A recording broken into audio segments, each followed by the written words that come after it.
नमस्ते दोस्तों। आज हम पढ़ेंगे राजस्थान के रणथंभौर का चौहान राजवंश। ये हमारा टॉपिक है और अपन अपना जो टॉपिक का शीर्षक है वो है ये राजस्थान का चौहान वंश का। राजस्थान के जो चौहान वंश है उसके बारे में पढ़ेंगे अपन। इसमें क्या होता है, इसके जो संस्थापक है, ये जो राजस्थान के जो रणथंभौर चौहान का जो संस्थापक है वो माना जाता है गोविंदराज फर्स्ट, जो कि पृथ्वीराज थर्ड के पुत्र थे। और इनका जो शासनकाल वो माना जाता है 1194 ईस्वी, इट मीन्स 12वीं शताब्दी के अंतर्गत माना जाता है। और इनको जो सहयोग मिला था इसमें शासन करने में उनको वो थे कुतुबुद्दीन ऐबक। तो सीधा सा जवाब है कि रणथंभौर का जो चौहान राजवंश है इसके संस्थापक गोविंदराज फर्स्ट को माना जाता है, जो कि पृथ्वीराज थर्ड के पुत्र थे। और उनका जो शासन है वो 1194 ईस्वी में माना जाता है, इट मीन्स 12वीं शताब्दी के अंदर। और इनको जो सहयोग है वो सहयोग मिला था कुतुबुद्दीन ऐबक के द्वारा। देखो दोस्तों, ये जो गोविंदराज फर्स्ट है इनको माना जाता है संस्थापक इसका। और कुतुबुद्दीन ऐबक जो दास वंश, गुलाब वंश जो 1206 से 1210 तक इनको माना जाता है। और गोविंदराज फर्स्ट के बाद आए थे वाल्हण, उनके बाद आए थे पहलादन, फिर आए थे वीर नारायण और उनके बाद आए थे वाघभट। और ये जो वीर नारायण है उनके समय दिल्ली सुल्तान जो इल्तुतमिश था उन्होंने आक्रमण किया था और इल्तुतमिश ने इनकी हत्या कर दी थी, किनकी? वीर नारायण की। तो उनके बाद आई वाघभट, और वाघभट जो है वो दिल्ली सुल्तान बलबन ने 3 बार इन पर आक्रमण किया था वाघभट पर। और वाघभट के बाद आते हैं अपने जत्र सिंह।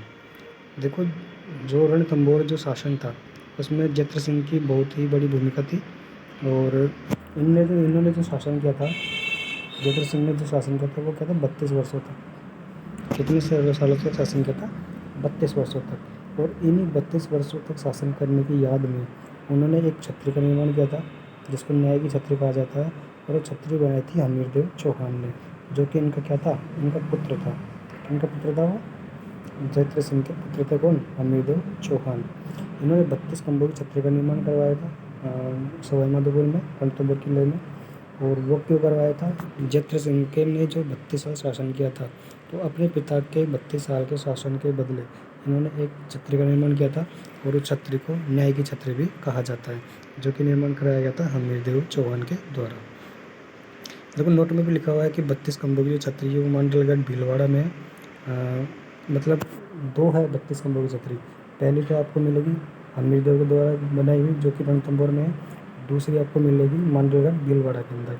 कन्फ्यूजन नहीं होना है, इसलिए मैंने आपको यहाँ पर नोट लगा कर पहले ही बता दिया कि एक तो आपको मिलेगी ये जगन्नाथ का चौहान की छत्री है, और दूसरी आपको मिलेगी ये, जो कि किसकी छत्री है? हमीरदेव चौहान ने बनाई थी जत्र सिंह के 32 साल के शासन के लिए। तो आपको ये कन्फ्यूजन समझ में आ गया होगा कि कन्फ्यूजन कहाँ है। और आगे आते हैं हम हमीरदेव चौहान, जो कि 1282 से 1301 तक इन्होंने शासन किया था रणथंभौर दुर्ग में। देखो, जो मेन जो इर्द गिर्द घूमता है ना, उससे मतलब जो शासन घूमता रणथंभौर का, वो ये महान शासक थे हमीरदेव चौहान, जिन्होंने 1282 से 1301 तक रणथंभौर पर शासन किया था। और इनका जो जन्म है वो 1272 ईस्वी में हुआ था। और कहाँ हुआ था वो?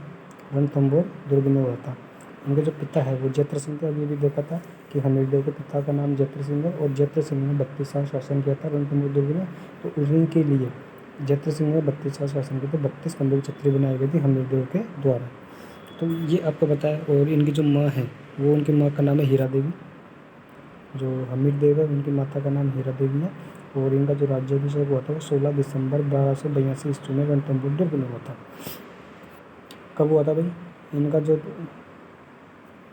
इनका जो राज्याभिषेक है वो हुआ था 16 दिसंबर 1282 ईस्वी में रणथंभौर दुर्ग के अंदर इनका ये हुआ था, क्या? राज्याभिषेक। अब बात करते हैं अपन इनकी उपाधियों की। तो इनको उपाधि मिली थी, तो चौहानों का कर्ण। क्या मिला था भाई?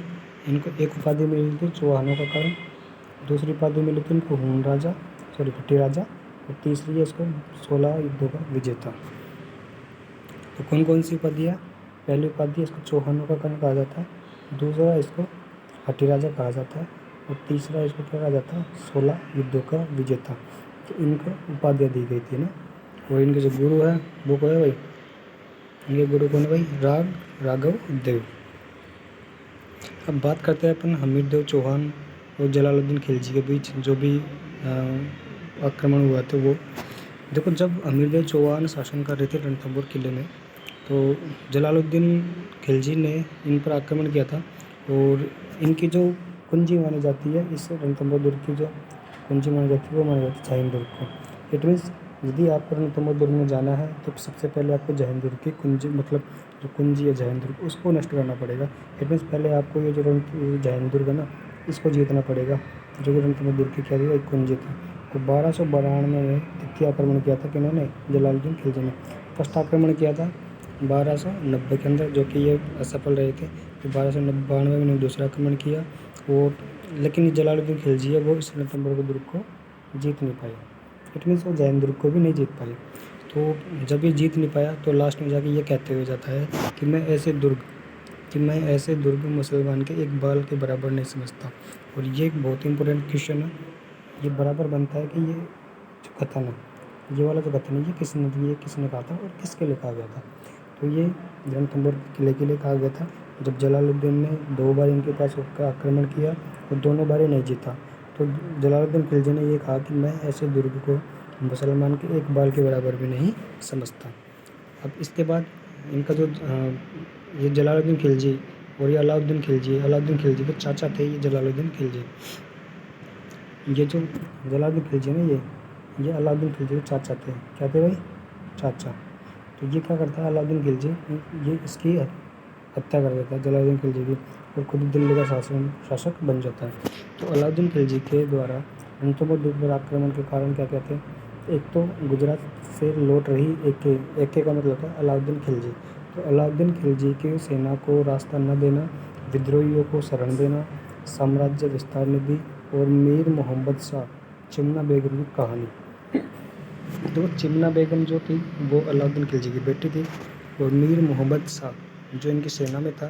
तो ये क्या करते हैं, जब गुजरात सेना में, ये जो पहला कथन है ना, गुजरात से ये सोमनाथ मंदिर को लूटने जाते हैं, और लौटते हुए लूट तो लेते हैं लेकिन ये वापस नहीं आते। तो ये मीर मोहम्मद शाह और चिमना, इन दोनों की लव स्टोरी के बारे में बताया गया। ये दोनों एक दूसरे से प्रेम करते थे, इसलिए वो यहाँ से भाग गया।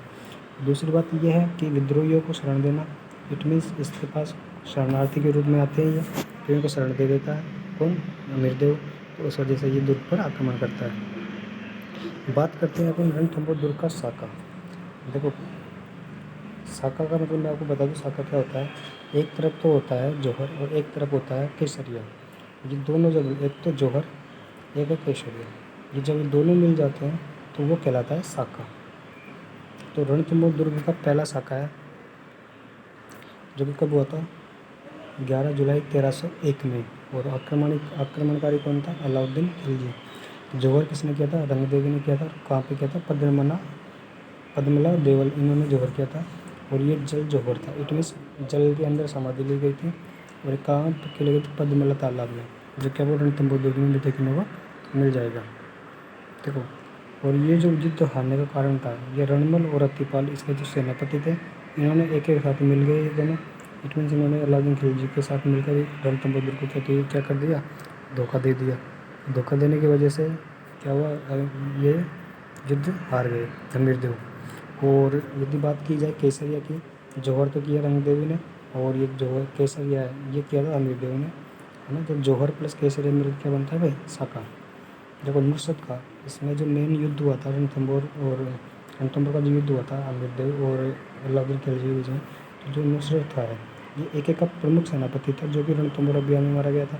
और उलुग खाजा ये एक का छोटा भाई था, जिसने रणथंभौर दुर्ग अभियान में नेतृत्व किया था। और यदि बात की जाए उमंग खां, किसकी बात की जाए, उमंग खां, जो कि एक का भांजी था और लड़ते हुए मारा गया था। इनकी याद में मामा भांजे की छतरी भी बनाई गई थी रणथंभौर दुर्ग के अंदर। भीम सिंह, जो कि अमीर देव का प्रमुख सेनापति था। धर्म सिंह अमीर देव का सेनापति था। अंधा करवा दिया, और इसके ने जनता पर भारी कर लगा दिया था। अमीर देव ने बदला लिया फिर इससे। भोज धर्म सिंह का भाई था, एक से मिल गया और एक ने इसकी जागीर, आगरा की जागीर इसको दे दी थी। और अमीर देव की जानकारी के सूत्र कौन कौन से हैं, एक तो हमीर हट है जो कि सबसे इम्पोर्टेंट है, बहुत बार क्वेश्चन आया हुआ है ये कंपटीशन में। और दूसरा आपको पता ही है, चंद्रशेखर, हमीरठ, हमीर रासो, जोधराज, हमीरबंद की अमृत गिलास हो गया। और ये जो हमीर मान मर्दन है, जय सिंह सूरी, हमीरायण, भादव बंड। और ये जो ख्वाजिन खजाइन उल फतू है, अमीर उसरो, तारिक फिरोज शाही, जियाउद्दीन बर्नी, श्रृंगार हार, यह हमीरदेव चौहान। अमीर खुसरो कौन था? ये एके का इतिहासकार था। इट मीन्स ये एके के साथ जहाँ भी युद्ध होता था ये पहुँच जाता था, और ये इस इतिहास में इनको बहुत अच्छे से जाना जाता है। और बात करें तो रणथंभौर दुर्ग का जो 1301 के बाद इन्होंने कहा था कि आज कुफ्र का गढ़ इस्लाम का घर बन गया। इट मीन्स मुग़ल ने क्या कर लिया यहाँ पर, विजय प्राप्त कर ली। तो ये कह रहा है कि आज कुफ्र यानी धर्म का जो गढ़ है, जो महल है, वो इस्लाम का घर हो गया। इट मीन्स मुसलमान, इट मीन मुग़ल ने वापस शासन कर लिया। और हमीर देव के लिए एक दोहा बहुत ही फेमस है, अगर आपने इसको नहीं पढ़ा तो ये ज़रूरी है कि सिंह सवन सतपुरुष वचन, कदली फले एक बार, तिरिया तेल हमीर हट, चढ़े न दूजी पार। ये महावीर जो रणथंभौर के लोग शासक है महाराज हमीरदेव, उनके लिए है कि सिंह सवन सतपुरुष वचन, कदली फले एक बार, तिरिया तेल हमीर हट, चढ़े न दूजी बार। और यहीं पर इस दोहे के साथ अपना जो लेसन है राजस्थान के रणथंभौर के जो चौहान वंश है उनका। तो थैंक यू वेरी मच, धन्यवाद।